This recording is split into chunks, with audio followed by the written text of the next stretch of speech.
அனைவருக்கும் வணக்கம். மேடையில் இருக்கக்கூடிய அனைவருக்கும் வணக்கம்.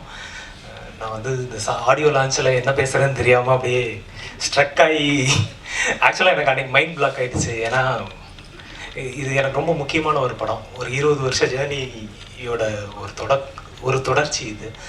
ஸோ இன்றைக்கி ஓரளவுக்கு ரொம்ப சந்தோஷமாக இருக்கேன். ரெண்டாவது, உங்கள் எல்லாருக்கும் ரொம்ப நன்றி. நீங்கள் அந்த ப்ரீமியர் ஷோ பார்த்துட்டு நீங்கள் கொடுத்த அந்த வரவேற்பில் தான் இந்த படம் வந்து நல்லா பிக்கப் ஆச்சு, மக்கள்கிட்ட போய் சேர்ந்துச்சு. நீங்கள் வேறு, நான் வேறு இல்லை. 15 வருஷம் ஜேர்னலிஸ்ட்டாக நான் புதிய தலைமுறை ஆனந்த விகடனில் ஒர்க் பண்ணியிருக்கேன். அது அங்கேருந்து உங்கள் அந்த சீட்லேருந்து தான் நான் இந்த சீட்டுக்கு வந்திருக்கேன். ஸோ உங்களுடைய சப்போர்ட் வந்து எனக்கு ரொம்ப மனசுக்கு நெருக்கமாக இருந்தது. உங்கள் எல்லாருக்கும் ரொம்ப ரொம்ப ரொம்ப நன்றி. அந்த 15 வருட இந்த ஜேர்னலிஸ்ட் ஒர்க்கு தான் வந்து இந்த படத்துக்கு வந்து எழுத எனக்கு வந்து ரொம்ப ஹெல்ப் பண்ணுச்சு. அது ஒரு இந்த படத்தில் இருக்கக்கூடிய எல்லாமே உண்மையான விஷயங்களை வச்சு தான் நாங்கள் எழுதினோம். என்னோட குருநாதர் வந்து எப்பவும் சொல்லுவார், புனைவில் வந்து எவ்வளவுக்கு எவ்வளோ உண்மை இருக்கோ அந்த அளவுக்கு அது வெற்றி பெறும் அப்படின்னு. இந்த புனைவில் 90% உண்மை இருக்குது. ஒரு 10% தான் இதில் வந்து புனைவு அப்படிங்கிறதே இருக்கும். எல்லாருமே எங்கிட்ட கேட்டாங்க, இதெல்லாம் உண்மையா, நிஜமாவே இந்த மாதிரிலாம் நடக்குமா, குழந்தைய கடத்தி கொண்டு போய் பணக்காரங்களுக்கு விற்பாங்களா அப்படின்னு. நேற்று சேலத்தில் ஒரு 6 பேர் கொண்ட ஒரு நெட்வொர்க்கை வந்து அரெஸ்ட் பண்ணியிருக்காங்க. இந்த மாதிரி குழந்தைங்களை வந்து கடத்தி, பச்சை குழந்தைங்களை கடத்தி பணக்காரங்களுக்கு விற்கக்கூடிய ஒரு இவங்களை வந்து நேற்று கடத்தியிருக்காங்க. அதுதான் நம்ம படத்தில் நம்ம காட்டப்பட்ட அந்த விஷயத்துக்கான அந்த உண்மை அப்படிங்கிறது தான். ஏன்னா நாங்கள் வந்து ஒவ்வொரு விஷயமுமே, அந்த பாட்டி வந்து இன்னைக்கு எல்லாராலையும் கொண்டாடப்படுறாங்க. அந்த சாத்தூர் விஜயலட்சுமி அப்படிங்கிற அந்த நடிகை வந்து அவங்க அவ்வளோ பிரமாதமாக நடிச்சிருந்தாங்க. அந்த கேரக்டர் வந்து ஒரு ரியல் லைஃப் கேரக்டர். அவங்க ரியல் லைஃப் கேரக்டர்னா கடத்துறவங்க கிடையாது. நான் வந்து சினிமாவில் முதல்ல ஒரு படம் பண்ணேன். அதுக்கப்புறம் ஒரு பெரிய பிரேக்கு. எனக்கு அடுத்து பட வாய்ப்புகள் கிடைக்கல. எனக்கு கிடைச்ச அனுபவங்களும் சரியில்லைன்னு நான் விட்டுட்டு வெளியேறிட்டேன். சினிமாவே வேண்டாம், இனிமேல் சினிமாவே வேலைக்காகுதுன்னு நான் வேலைக்கு போயிட்டேன் திரும்பியும். அங்கே நான் வந்து சந்தித்த ஒரு அம்மா வந்து டெய்லியும் எங்கள் ஆஃபீஸ்க்கு இந்த மாதிரி எடுத்துகிட்டு வருவாங்க. முறுக்கு, சீடை, அதிரசம் அப்படின்னு கொண்டு வருவாங்க. அந்த கேரக்டரை மனசில் வச்சு தான் நான் அந்த கேரக்டரே நாங்கள் உருவாக்கணும். அப்போ அந்த உண்மையான ஒரு கேரக்டர் வந்து ஸ்க்ரீனில் வரும்போது ஆடியன்ஸ் வந்து டக்குன்னு அதை வந்து எடுத்துக்கிறாங்க. ப்ளஸ் நாங்கள் அது கூட இதை ஆட் பண்ணோம்னா, எக்மோர் ஹாஸ்பிட்டல்லையும் கோசா ஹாஸ்பிட்டல்லையும் தொடர்ச்சியாக கட்டப்பையில் தான் வந்து குழந்தைங்களை வந்து கடத்துவாங்க அப்படின்னு நான் ரிப்போர்ட் பண்ணியிருக்கேன். அந்த ரிப்போர்ட் அடிப்படையில் தான் அந்த கேரக்டரை வந்து நாங்கள் உருவாக்கணும். அப்புறம் அண்ணன் போஸ் வெங்கட் இருக்காரு, அவரோட கேரக்டர் வந்து ஒரு இடத்துல விசாரணை பண்ணுவாங்க. விசாரணை பண்ணும்போது அவரோட ஃபேமிலியை வச்சு பேசுவாங்க. அது வந்து ஆட்டோ சங்கரோட மரண வாக்குமூலம் அப்படின்னு ஒரு புக் இருக்கு. அதில் வந்து ஆட்டோ சங்கர் சொல்லியிருப்பாரு, அவர்கிட்ட இருந்து உண்மையை வாங்குறதுக்கு அவங்க போலீஸ் வந்து அதை தான் பயன்படுத்தியிருப்பாங்க. அவங்க ஃபேமிலி வந்து பக்கத்து ரூமில் வச்சுட்டு இவங்க வந்து பேசுவாங்க. பேசும்போது அவர் வந்து எல்லா உண்மையும் சொல்லிடுவார். இந்த மாதிரி இந்த படத்தோட எவ்ரி டீட்டெயில் வந்து ஒரு உண்மை சம்பவத்தோட தொடர்ச்சியாக தான் இதுக்குள்ளே இருந்துக்கிட்டே இருந்தது. அதுக்கு தான் அதனால தான் இது வந்து ஆடியன்ஸ் வந்து டக்குன்னு அக்செப்ட் பண்ணிக்கிட்டாங்க அப்படின்னு நான் நினைக்கிறேன். ஏன்னா அவங்க அன்றாட வாழ்க்கையில் தினந்தனம் பார்க்கக்கூடிய மனுஷங்க, தினந்தனம் பார்க்கக்கூடிய அந்த விஷயங்களை தான் நம்ம படமாக எடுத்திருக்கோம்.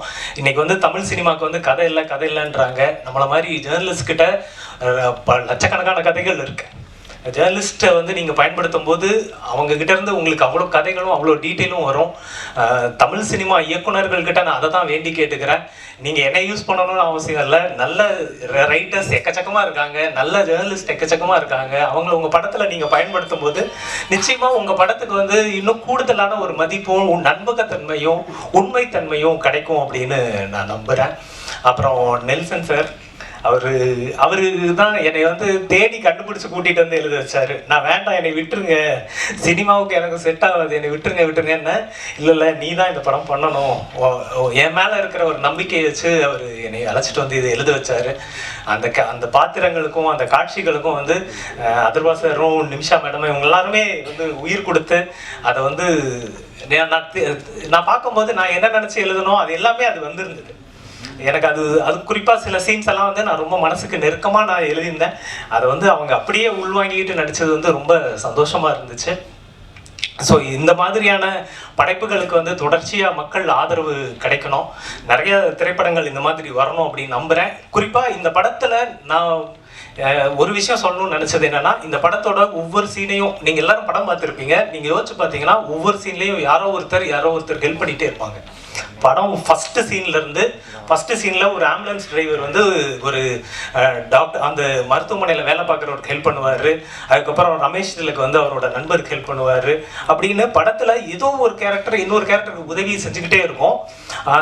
அந்த உதவி அப்படிங்கிறது எப்போ வணிகமாவோ உள்நோக்கம் கொண்டதாவோ ஒரு சுயநலமானதாவோ மாறுதோ அப்பெல்லாம் வந்து அது கிரைமாக மாறுது.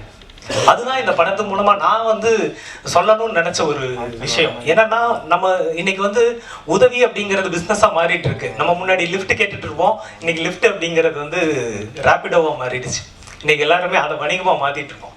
எல்லாமே வணிகமா மாறிட்டு இருக்கிற ஒரு காலத்துல இருக்கோம் நம்ம. அப்போ ஒரு உதவி அப்படிங்கிறது அது ஆத்மார்த்தமா நேர்மையா இருக்கணும். அந்த உதவி அப்படிங்கிறது வணிகமா பிசினஸா கிரைமா மாறுறது அப்படிங்கிறது ரொம்ப ஆபத்தானது அப்படிங்கறத தான் சொல்ல நினைச்சோம். இந்த படம் வந்து அந்த ஹியூமனிட்டியை மக்கள்கிட்ட கொண்டு போய் சேர்க்கணும் அப்படிங்கிற ஒரு நல்ல நோக்கத்தோட பண்ணோம். அது போய் சேர்ந்துருக்கு. ஸோ உங்க எல்லாருக்கும் ஒரு பத்திரிகையாளனா ரொம்ப நன்றி. தொடர்ந்து எனக்கு ஆதரவு கொடுக்கணும் அப்படின்னு நான் கேட்டுக்கிறேன். நன்றி, வணக்கம்.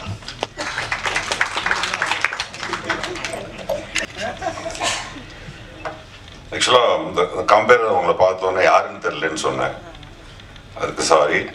அவங்க வந்து சொல்கிறாங்க நிறைய படங்களில் நடித்த போஸ் வெங்கடவர்களே அப்படின்னு சொல்கிறாங்க. அவங்க என்ன பார்த்துருக்காங்க, அதுக்கு நன்றி.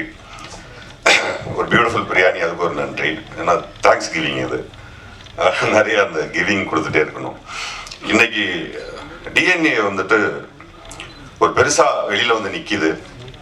அதுக்கு எல்லாத்துக்கும் காரணம் நீங்கள் தான்.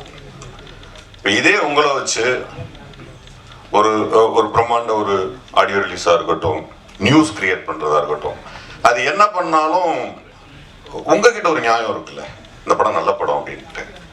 அந்த நியாயம் ஜெயிச்சிருக்கு. அதுக்கு முதல்ல நன்றி. ஒரு விமர்சனம் நம்ம காதில் கேட்போம், அந்த படம் நல்லா இல்லைன்றது கூட வரும். ஒரு சாராருக்கு பிடிக்கலாம், ஒரு சாராருக்கு பிடிக்காம போயிடலாம். ஆனால் நல்லாவே தெரியும் அந்த படம் அதுக்கு ஒர்த்தா இல்லையா அப்படின்ற ஒரு குழப்பம் இருக்கும். அந்த மாதிரி குழப்பத்தில் ஆடியன்ஸ் இருக்கும்போது அவங்களை தெளிவுபடுத்தக்கூடிய ஒரு ஒரு ஒரு ஒரு ஆயுதமாக யார் இருக்கிறாங்கன்னா பிரஸ் அண்ட் மீடியா. அந்த ஆயுதத்தினால தான் இன்னைக்கு இந்த தேங்க்ஸ் கிவிங் மீட்டே நடக்குது. திரும்ப திரும்ப உங்களுக்கு நன்றி. என்ன நடிக்க வச்சதுக்கு ப்ரொடியூசருக்கு, என் தம்பி டைரக்டருக்கு, நிச்சயமா ஒரு அசிஸ்டன்ட் தான் சொல்லியிருப்பானே இதை போசனை பண்ணா நல்லா இருக்கும்னே. ஜெயராமன் வெங்கடேசனுக்கும் நெல்சன் வெங்கடேசனுக்கும் உள்ள உறவு நினைக்கிறாரு. ஸோ அதனால கிடைச்சிருக்கு, அதுக்கு நன்றி. அப்புறம் கோ ரைட்டர் அதிஷா சார் பேசினாரு. நிமிஷா இருக்காங்க, அவங்களுக்கு தான் தெரியும், கரெக்டாக புரியும்னு நினைக்கிறேன். கேரளாவில் வந்துட்டு ஒரு 5 கேரவன் நின்றுச்சுன்னா அதில் ரைட்டர்ஸ்க்கு ஒரு கேரவன் இருக்கும். ரைட், அவ்வளோ பெரிய மரியாதை இருக்காங்க ரைட்டர்ஸ்க்கு. கேரளாவில் ஓகே வரேன். கேரளாவில் பெரிய மரியாதை வந்து திரைக்கதை ஆசிரியருக்கு கொடுப்பாங்க. அதாவது முதல்ல திரைக்கதை ஆசிரியர்கள் கதையாசிரியர்கள் கதையை ரெடி பண்ணிட்டு அதுக்கப்புறம் தான் அது இயக்குனர்கிட்ட வந்து அதுக்கப்புறம் ஒரு கம்பெனிக்கு போய் அப்படிதான் வரும். அந்த வகையில் ஒரு திரைக்கதை ஆசிரியரை மேடையேற்றி அவருக்கு மரியாதை செலுத்தின நெல்சனுக்கு இந்த நேரத்தில் நான் நன்றி தெரிவிச்சுக்கிறேன். ஏன்னா அந்த கைண்ட் ஆஃப் சினிமா வந்து ரொம்ப ஆரோக்கியமாக இருக்கும். ஏன்னா பாரதிராஜா சார் வந்து always with Annagiri Selvaraj sir, இந்த மாதிரி ரத்னகுமார் சார் அவங்களோட பயணிக்கும் போது அந்த திரைப்படங்கள்ல ஒரு பயங்கரமான மீனிங் இருக்கும். டைரக்டருங்கிற ஒரு பியூர் டெக்னீஷியன், கிரியேட்டர்ஸ் கம் டெக்னீஷியனாக இருக்கிறதுங்கிறது ஒரு தனி டேலண்ட். பட் கிரியேட்டர் இஸ் என்னை பொறுத்த வரைக்கும் ஒரு எழுத்தாளர், வசனகர்த்தாங்கிறவங்க வந்து ஒரு தனி செக்டார். அந்த செக்டார் ஸ்ட்ராங்கா இருந்ததுன்னா திரைப்படம் தோற்கிறதுக்கு வாய்ப்பு ரொம்ப கம்மியா இருக்கும் அப்படிங்கிறது என்னுடைய கருத்து. நான் பல இடங்கள் அதை விவாதமா வச்சிருக்கேன். அந்த வகையில ஒரு ரைட்டரை மேடை ஏற்றி பேச வச்சதுக்கு இந்த நேரத்தில் அதே தேங்க்ஸ் மீட்ல ஒரு நன்றியை தெரிவிச்சுக்கிறேன். அதே மாதிரி என் கூட நடிச்ச கோ ஆர்டிஸ்ட் எல்லாருக்கும் என்னுடைய நன்றியை தெரிவிச்சுக்கிறேன். கேமராமேன் பார்த்திபன் சார் எல்லாருக்கும் நன்றி. அம்பேத்குமார் சார் என்னுடைய சிறந்த நண்பர், அவருக்கும் இந்த நேரத்தில் நன்றியை தெரிவிச்சுக்கிறேன். ஒரு திரைப்படம் சமீபத்தில் ஒரு தியேட்டரில் ரிலீஸ் ஆகிட்டு உடனே நம்ம ஃபோன் பண்ணுவோம். நெல்சனுக்கு ஃபோன் பண்ணும்போது ஒரு இயக்குனருடைய அந்த பிரசவ வழி, என்ன நெல்சன் எப்படி இருக்கீங்க அப்படின்னா, இல்லைன்னா என்ன பண்ணுறதுன்னு தெரில, என்ன நடக்குதுன்னு தெரில, ஒரு ஈவினிங் வரைக்கும் ஒரு தொண்டைக்கு நெஞ்சுக்கு ஒரு உருண்டை ஓடிக்கிட்டே இருக்குது, அதெல்லாம் எப்போ சரியாகும்னு எனக்கு தெரியலை அப்படின்னு சொல்லும்போது நான் சொன்னேன், இல்லை நேற்று ப்ரெஸ் மீட்டில் படம் பார்த்தவங்க எனக்கு நிறைய பேர் ஃபோன் பண்ணிட்டாங்க. அவங்க எல்லாருமே படம் ரொம்ப குவாலிட்டியாக இருக்குது, ரொம்ப நல்ல படமாக இருக்குது, அதனால இந்த திரைப்படம் ஓடும்னு சொல்லியிருக்காங்க அப்படின்னு நான் சொன்னப்போ, அப்படியா அப்படின்னு சொன்னா அவன் அது வந்து ப்ரெஸ் கையில் தான் இருக்குது. அவங்க நிச்சயமாக நல்ல படம்னு எழுத ஆரம்பிச்சிட்டாவோ பேச ஆரம்பிச்சிட்டாவோ அந்த திரைப்படம் மிகப்பெரிய திரைப்படமாக மாறும் நம்புகன்னு சொன்னதுக்கப்புறம் அது 2வது நாள் அது நடந்தது. அந்த வகையில் மீண்டும் உங்களுக்கு ஒரு நன்றி. இந்த திரைப்படத்தில் நான் கொஞ்சம் முன்னாடியே படம் பார்த்த பொழுது கடைசியாக ஹீரோவுக்கு வரேன். நிமிஷா வந்து பிரமாதமாக ஆக்ட் பண்ணியிருந்தாங்க. நான் உங்ககிட்ட சொன்னேன் இப்போ அந்த அந்த அந்த கேரக்டர் டிசைன் பண்ண விதமே பியூட்டிஃபுல்லாக இருந்துச்சு. நான் நெல்சன்கிட்ட வந்து படம் பார்த்துட்டு வெளியே வந்தோடனே சொன்னது அந்த ஹீரோயின் கேரக்டர் ரொம்ப பிரமாதமாக டிசைன் பண்ணியிருக்கீங்க. அது டிசைன் பண்ணது பிரச்சனை இல்லை, நடிப்பை பற்றி நல்ல புரிதல் இல்லாத ஒரு ஆளால் அது பண்ண முடியாது. அவங்க நாயட்டுன்னு ஒரு படம் பண்ணியிருந்தாங்க கேரளாவில். அவங்க பெரும்பான்மையான படங்கள் வந்து அந்த கேரக்டர்ஸ் வந்து அவங்க அவங்க புரிய வைக்க முடியலைன்னா அந்த கேரக்டரே காலி ஆகிடும். அது பர்டிகுலர் நாயட்டு வந்து அது ரொம்ப அழகாக புரிய வச்சுருப்பாங்க அந்த படத்தில். அதே மாதிரி டிஎன்ஏல நிறைய நேரங்களில் அதை புரிய வச்சது ரொம்ப நல்லா இருந்தது. நான் நெல்சன்ட்ட கடைசியாக சொன்னேன், கொஞ்சம் நிறைய டைலாக் சேர்த்துருக்கலாமே அந்த பொண்ணுக்கு, இன்னும் நிறைய பேச வச்சுருந்துருக்கலாமே அப்படின்னு கூட சொன்னேன். அந்த வகையில் பியூட்டிஃபுல் ஆக்டர்ஸ் அவங்க. அடுத்ததாக இதோட முடிச்சுக்கிறேன். பட் என்னுடைய கதாநாயகன் அதர்வா சார், சில பேர் மட்டும் ஜெயிக்கணும்னு நம்ம உள் மனசு சொல்லிகிட்டே இருக்கோம். அவங்க ஜெயிச்சா அட்வான்டேஜ், அவங்க ஜெயிக்கிறது நமக்கு நல்லது அப்படின்றது ஒன்று தோணுன்னா அது அதர்வா சார். ஏன்னா அவரோட இதுக்கு முன்னாடி ஒரு படம் பண்ணியிருந்தேன். அந்த திரைப்படம் நைட்ல எல்லாம் மிட் நைட்ல எல்லாம் ஷூட்டிங் நடந்துட்டு இருக்கும். நமக்கே ஒரு மாதிரி டயர்டாக இருக்கும். என்ன அவ்வளோ ப்ரெஸ்காக வந்து நிற்பாரு, எந்த விதமான டிஸ்டர்பன்சஸ் இல்லை, கோபம் இல்லை, அப்படி நான் கண்டினியூவாக நைட் ஷூட்டே போயிட்டே இருந்தோம். நான் ஒரு நாள் நான் கேட்டேன், டயர்டாக மாட்டீங்களான்னு கேட்டேன். சொன்னார் நல்ல வார்த்தை, அது அவர் மறந்துட்டாரான்னு தெரில. ஒரு 4 பசங்களோட டவுசர் போட்டு வந்து நான் போலீஸ் நீங்கிட்ட மாட்டிப்பீங்க. அப்போ சொன்னார், சார் நடிக்கிறோம் சார், பிடிச்ச வேலை சார், பிடிச்ச வேலையை செஞ்சுட்டு இருக்கோம் சார், இதில் எப்படி சார் டயர்டாக வருதுன்னாரு. எனக்கு ரொம்ப ஆச்சரியமாக இருந்தது. அதே டிஎன்ஏலையும் பார்த்தேன், அதே பிடிச்ச வேலையை டயர்டு இல்லாமல் அன்னைக்கு என்ன ஃப்ரெஷ்னஸ் இருந்துச்சோ அதே ஃப்ரெஷ்னஸோட வராரு. ஸோ அது இயக்குநர்களுக்கும் ப்ரொடியூசர்ஸ்க்கும் சினிமாவுக்கும் ரொம்ப ஆரோக்கியமானதாக இருக்கணும். அதனால் டிஎன்ஏவோட வெற்றியை உண்மையிலேயே என்னுடைய சகோதரர்கள் திரு அதர்வா அவர்களும் சரி, நெல்சனும் சரி, திரு அம்பேத்கரும் சரி, அத்தனை பேரும் ஜெயிக்க வச்சவங்க எல்லாருக்கும் அதை பர்டிகுலர் ஆடியன்ஸுக்கு நன்றியை தெரிவிச்சுக்கிறேன். நன்றி.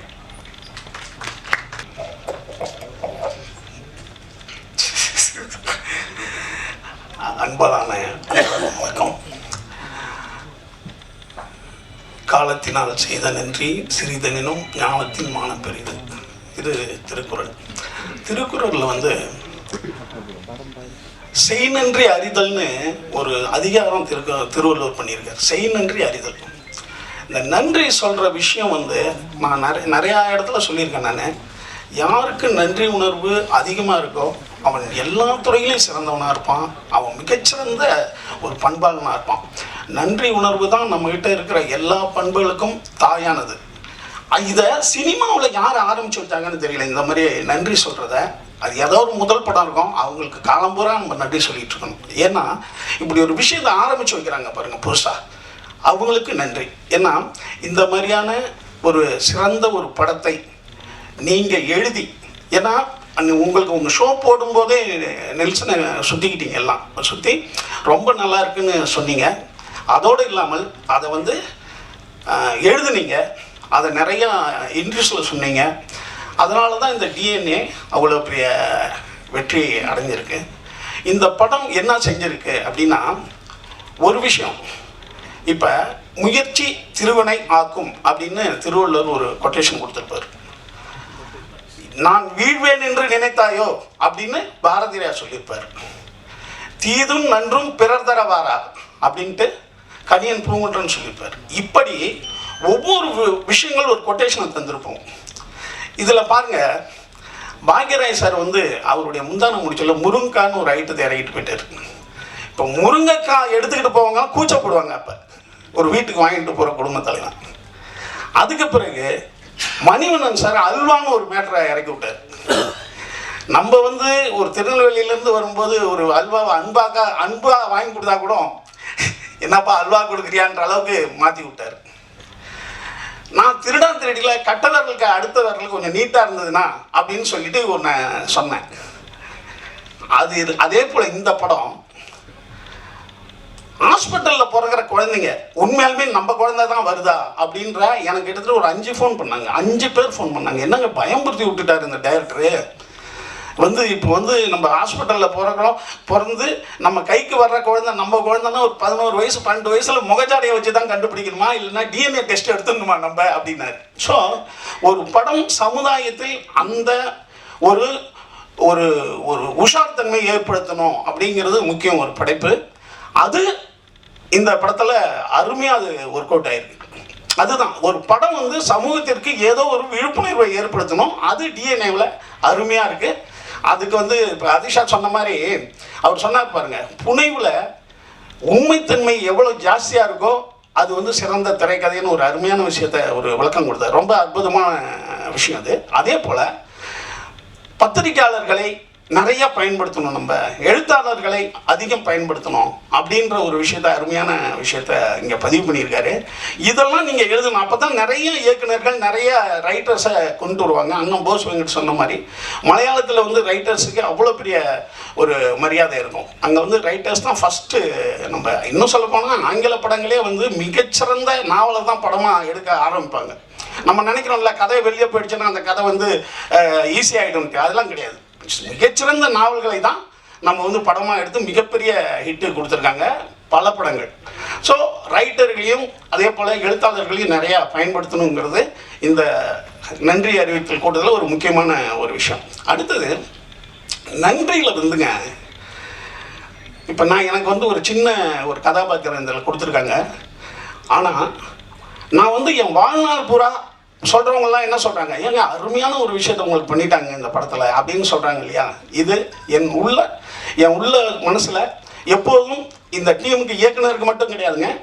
ஒரு ஹீரோ அவர் என்ன சொல்லியிருப்பாங்க, ஏங்க அவருன்னு கூட அவர் சொல்லியிருக்கலாம். அடுத்தது இந்த ப்ரொடியூசர் அல்லது ரைட்டர் யார் வேணாலும் ஏங்க அவரை போடலாமே அப்படின்னு சொல்லியிருக்கலாம். அதுக்கு என்னை ஒத்துக்கிட்டதுக்கு இவங்க அத்தனை பேருக்கும் என்னுடைய நன்றியை தெரிவிச்சுக்கிறேன். அடுத்தது நம்ம தம்பி கேமராமேன் பார்த்தி அதாவது ஒரு மனிதன் இப்படி இருக்கிறவன் இவ்வளோ திறமையோட இருப்பான்னு நீங்கள் பார்வையால் நீங்கள் கணிக்கக்கூடாது. நம்ம சொல்லுவோம்ல, டேய் கண்ணை பார்த்து பேசுகிறோம் உண்மையை பேசுவான்டா அப்படின்றது. கண்ணை பார்த்து உண்மையை பேசுகிறவங்களாம் உண்மையை பேசுவானா? அது ஏதோ பொது புத்தியில் இருக்குது. அதாவது முழு பனியன் போட்டவன் நல்லவன்டா அப்படின்றதும், வெள்ளையாக இருக்கிறவன் சிறப்பாக இருப்பான்றதும், இதெல்லாம் பொது புத்தியில் இருக்கிறதான ஒழிய ஆளை பார்த்து எடை போடக்கூடாதுன்றதுக்கு தம்பி பார்த்திபனை வச்சு முடிவு பண்ணுறேன். அடுத்தது எடிட்டர் தம்பி, அவர் நேஷனல் அவார்டு வாங்கணுன்றதே எங்களுக்கு தெரியல. பாருங்கள், ஒரு நேஷனல் அவார்டு வாங்கிட்டு எப்போதும் போல் எளிமையாக இருக்கிறதுங்கிறது ரொம்ப அருமையாக இருக்குது. அடுத்தது நான் ஆடியோ ரிலீஸில் இந்த ஹீரோயினை பற்றி சொல்லலை, நிமிஷா பற்றி. அந்த படத்தில் பார்த்தா அவங்க ஐயோ, அதாவது நாங்கள்லாம் ஜோதிகா பார்த்து மிரண்டிருக்கோம். அதுக்கு பிறகு இப்போ சாவித்திரியிலேருந்து ஆரம்பிப்போம் இல்லையா, ஒரு ஆர்டிஸ்ட் இப்படி இருப்பாங்கன்ட்டு. ஐயோ பிரமாதமாக நடிச்சிட்டிங்க, ரொம்ப அற்புதமாக இருந்தது. நிச்சயமாக தமிழ் சினிமாவில் ஒரு ஆர்டிஸ்ட், அதாவது பர்ஃபார்மர் கதைன்னு ஒன்று இருந்ததுன்னா, ஹீரோயின் கதை இருந்ததுன்னா இவங்க நிமிஷாவை தான் நிச்சயமாக இனிமேல் கூப்பிடுவாங்க. அந்த மாதிரி ஒரு அற்புதமான கேரக்டர் பண்ணியிருக்காங்க. அடுத்தது தம்பி அதர்வா என்னன்னு கேட்டிங்கன்னா, நான் சொல்லிகிட்டே இருப்பேன். நான் எப்போதும் பிடித்த வேலைகளை செய்கிறவன் சிறப்பானவன்ட்டு இப்போ அண்ணன் போசங்கிட்ட சொன்னார். என்னன்னு கேட்டிங்கன்னா, நான் மீண்டும் சொல்கிறேன், இப்போ சொல்கிறோம்ல, என்ன நம்ம கெட்டு போயிட்டோங்க, நல்லா இருக்கிறோம். எம்ஜிஆர்லாம் தற்கொலைக்கு பண்ணி போனவர். எம்ஜிஆர் கேரளாவில் ரயில்வே, அதாவது எங்கள் அண்ணன் சக்கரபாணி மட்டும் ஒரு நிமிஷம் லேட்டாக வந்திருந்தா நான் ட்ரெயினில் விழுந்திருப்பான்றார் எம்ஜிஆர். நானியன் பிறந்தன் அவருடைய வரலாற்று தொடரில். அப்போ என்னன்னு கேட்டால், எம்ஜிஆர்லாம் 15 வருஷம் இல்லவே இல்லை ஃபீல்டில், ஏதோ படம் நடிச்சிட்டு இருக்காரு. இப்போ மனைவி அண்ணா இருக்கார், மனைவி பொன்மாணிக்கம், அவர் 8வது வல்லல்னு ஒரு புத்தகம் எழுதியிருக்காரு. ஒரு 8-9 கதை இருக்குது எம்ஜிஆர் பற்றி கதை. மிகச்சிறந்த மனிதநேய கதைகள், மிகச்சிறந்த நன்றி உணர்வு கதைகள் இருக்குது அதில். அதில் அவர் இட்லி ஒரு அம்மா விற்கும் ஒரு இடத்துல. எம்ஜிஆர் வாங்கிக்குவார், வாங்கினா காசு இல்லை அவர்கிட்ட. காசு இல்லாத போது ஐயோ நான் காசு எடுத்துகிட்டு வரலாமான்னு அந்த கழுவி சொல்லும், தம்பி இதை திருப்பி கொடுத்து நீ இந்த காசை திருப்பி கொடுத்தா என்னுடைய லாப கணக்கு, கொடுக்கலன்னா என்னுடைய தர்ம கணக்குப்பா வச்சுக்கணும். எம்ஜிஆர் அதுக்கு பிறகு பெரிய ஸ்டார் ஆகி முதலமைச்சர் ஆகிடுவார். திரும்பி யானை கவுனியில் அவர் முதலமைச்சராகி வரும்போது காரில் சொல்லிட்டு வருவார், இங்கே ஒரு பார்க் இருந்ததுயா, நான் இப்போ வாக்கிங் போகும்போது ஒரு கிழவிக்கிட்ட ஒரு 10 இட்லி வாங்கிட்டேன், ஆனால் என்னால் காசே தர முடியல. இப்போ அந்த அம்மாலாம் எங்கே இருக்கான்னு தெரியல, ஆனால் அந்த அம்மா சொன்ன வார்த்தை என் ஞாபகம் இருக்குது, பணத்தை திருப்பி கொடுத்தால் லாபம் கணக்கு, திருப்பி கொடுக்கலாம் என் தர்மம் கணக்குன்னு சொன்னாங்கய்யா. இன்றைக்கும் நான் தர்மம் பண்ணும்போது அந்த அம்மா ஞாபகம் வந்துகிட்டே இருக்கும் அப்படின்னு எம்ஜிஆர் சொல்லிட்டு போவார் அந்த காரில். அதில் இருக்குது, அண்ணன் எழுதுன புக்கிலே இருக்குது. இப்போ அடுத்த நாள் போய் அந்த கழுவை பிடிச்சிருவாங்க. அது அப்போ 40 வயசு, இப்போ 80 வயசில் இருக்கும். எம்ஜிஆர் அவங்கள்ட்ட அறிமுகப்படுத்துவார், இதாம்மா நீ சொன்ன வார்த்தைன்ட்டு. அதுக்கு புரியவே புரியாது.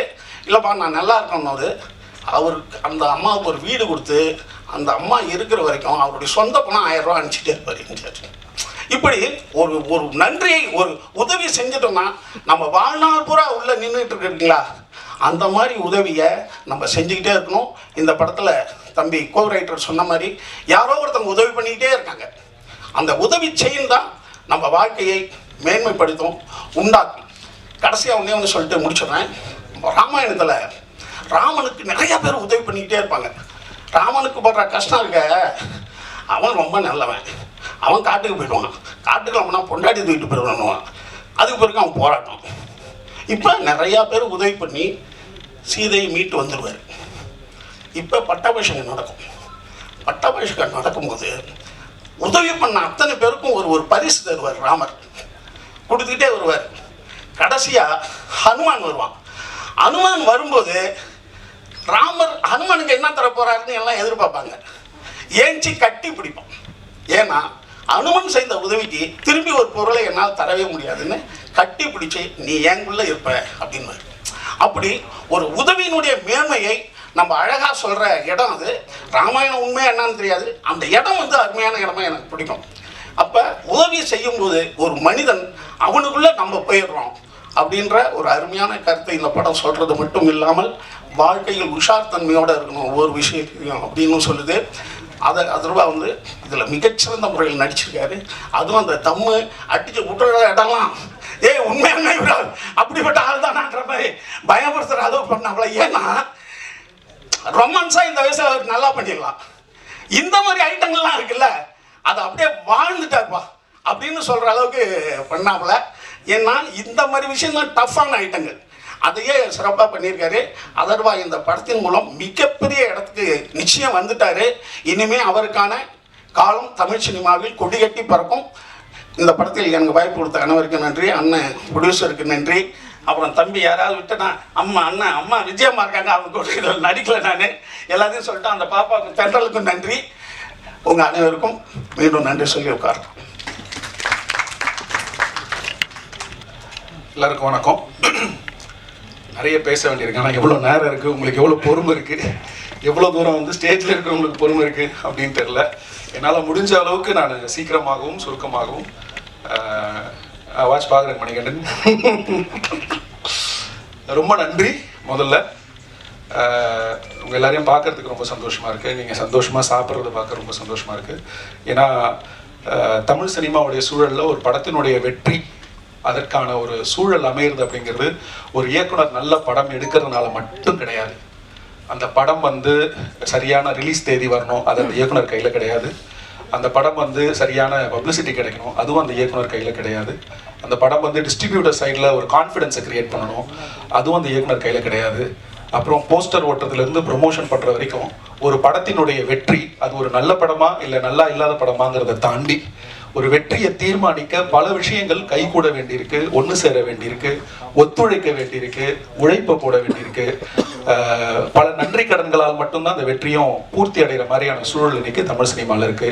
அப்படி இருக்கும்போது ஒரு நல்ல படத்தை எடுத்துட்டு சந்தோஷமாகவும் நிம்மதியாகவும் இருக்க முடியாம இந்த படம் எப்படி போய் மக்களை சேரும், அதை போய் சேர வேண்டிய அந்த பாதை அந்த படத்திற்கு சுமூகமாக இருக்குமா இல்லை அது சேலஞ்சிங்காக இருக்குமா அப்படிங்கிற பதட்டத்தோட வெள்ளிக்கிழமையும் சனிக்கிழமையும் கடந்துட்டு இருக்கிற பல இயக்குநர்கள் சார்பாக உங்கள் எல்லாருக்கும் என்னுடைய முழு நன்றி.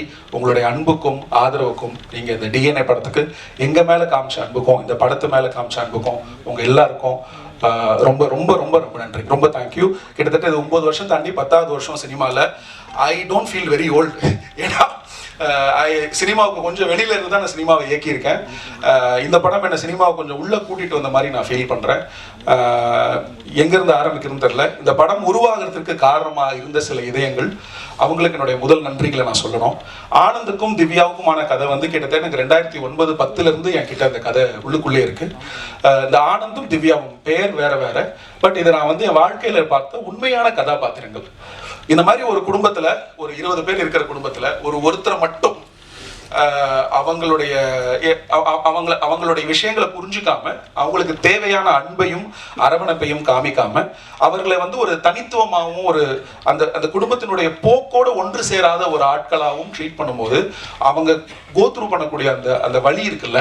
ஒரு 20 பேர் இருக்கிற குடும்பத்துல எப்பவுமே ஒரு நல்லதோ ஒரு கெட்டதோ ஒரு டிஸ்கஷனோ இல்லை வந்து ஒரு முடிவோ இல்லை ஒரு ஊருக்கு போறோம்னா கூட அவனுக்கு விருப்பம் இருக்கான்னு கூட இல்லை அவளுக்கு விருப்பம் இருக்குமான்னு கூட கேட்காத மாதிரியான உயிர்கள் வந்து நிறைய சமூகத்துல இருக்கு. ஒரு குடும்பத்துல அவங்க ஒருத்தர் மட்டும் ஒட்டாம இருப்பாங்க.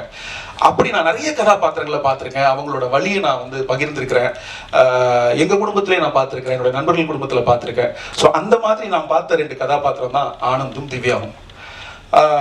அவங்க 2 பேருக்குலாம் அவங்களுக்கு கல்யாணம் ஆகுமா அப்படிங்கிற டிஸ்கஷன்ல எனக்கு இந்த கதையே வந்து கிட்டத்தட்ட பல வருஷங்களுக்கு முன்னாடி தோணுச்சு.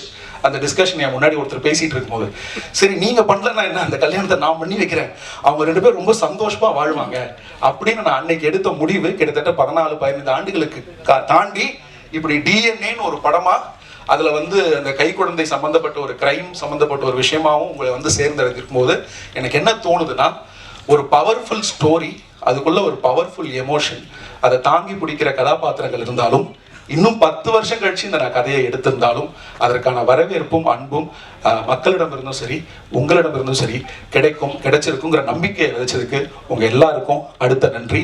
அந்த உண்மையான ஆனந்துக்கும் அந்த உண்மையான திவ்யாவுக்கும் இந்த வெற்றியை நான் சமர்ப்பிக்கிறேன். அவர்கள் இன்னும் உயிரோடு இருக்கிறாங்க, ஆனா வேற ஆட்களை கல்யாணம் பண்ணிட்டு ரொம்ப சந்தோஷமா இருக்கிறாங்க. அவங்களுக்கு இந்த வெற்றியை நான் சமர்ப்பிக்கிறேன். ஆனந்துக்கும் திவ்யாவுக்கும் இந்த வெற்றி சமர்ப்பணம். அடுத்தது இந்த படம் நடக்கிறதுக்கு வந்து சுரேஷ் சந்திரா சார், நம்ம அதர்வா பிரதரை மேனேஜ் பண்ணிட்டு இருக்காரு. சார் வந்து ஒரு முக்கியமான காரணம். அவரை நான் இந்த படத்தை பத்தி பேசுறதுக்கு ஒரு நாள் முன்னாடி ஒரு காபி ஷாப்ல பார்த்தேன். நாங்க வேற ஏதோ பேசிட்டு பிரிஞ்சு போயிட்டோம். திருப்பி அடுத்த நாள் வந்து நம்ம அம்பேத்கருடைய ஆபீஸ்ல பார்த்தேன். அப்போ நான் வந்து ப்ரொடியூசர், தயாரிப்பாளர், நம்ம அம்பேத்கருக்கு சொன்ன கதையை நீ சொல்லாதப்பா அப்படின்ட்டு சுரேஷ் சந்திரா சார்ட்ட வந்து என்னோட ப்ரொடியூசர் சொல்றாரு.